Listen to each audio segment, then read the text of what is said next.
Tens of millions of women get cosmetic procedures in the U.S. each and every year. And that's according to the American Society of Plastic Surgeons. And research shows that that number has actually steadily gone up in just the last 5 years. Yeah, but as cosmetic surgeries get more popular, the risk for complications also increases. Our next guest lost a family member to a surgery gone wrong. Now she advocates for better safety measures, especially for women of color. Susan Lieu joins us now. She is the author of a new book called The Manicurist's Daughter. Susan, thank you so much for being here with us from Seattle. We appreciate it. And so, take our viewers back to what happened to your mother when you were just a little girl and that journey that it took you and your family on that ultimately culminated in this book. Yeah, thank you so much for having me here. So when I was 11 years old, my mother went in for a tummy tuck, and she died from a botched plastic surgery. She was just 38 years old, had 4 kids, 2 nail salons, living the American dream, and poof, it's gone in an instant. And for the next 2 decades, my family has never spoken of her or her death ever again. Since that moment? Since that moment. It's been 27 years. And so when I got married, got a lot of pressure from my dad and aunts to have kids. And I thought, how can I become a mother if I never knew my own? So since then, I went on a wild goose chase to find out who she was. I turned it into a one-woman show. And then it became this book. So I wrote this book for the 11-year-old me who has been sitting in shame and silence for so long and really wanted to have access to intergenerational healing. And I do that by writing the book. Okay, Susan, I'm on the edge of my seat, number one. Number two, I mean, my biggest question is, what happened to the doctor? Yes. So my mother had signed a number of documents in English that she didn't understand, which meant we couldn't sue him.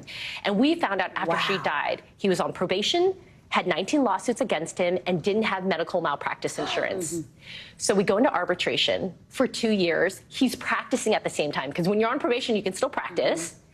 He loses his license for 2 years, and then continues to practice on probation. This was in California. This is in California, 1996, San Francisco. And so after I went to grad school, I was like, this cannot be. How is this I'm so educated. I wanted to avenge my mother's death. I go track him down.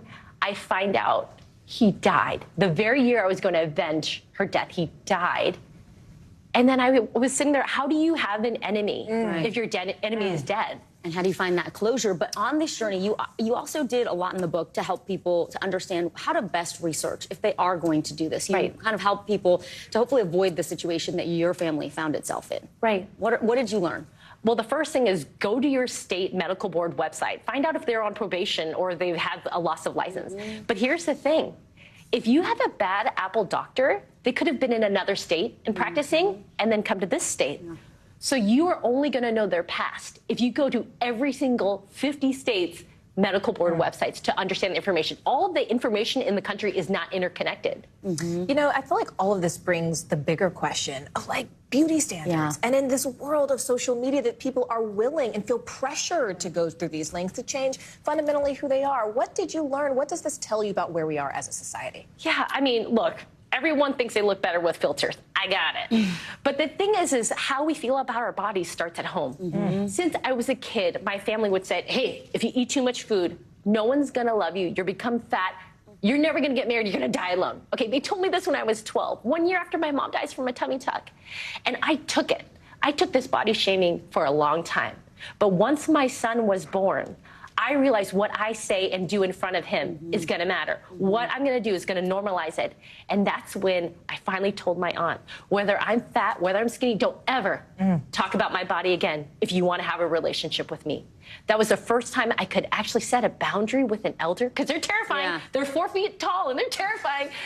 But that's when I could finally say, let's change it for the next generation. There's so much beauty in this book. It crosses so many different topics. And it's a wonderful journey. Thank you. Susan Lieu, thank you so much. We appreciate your time.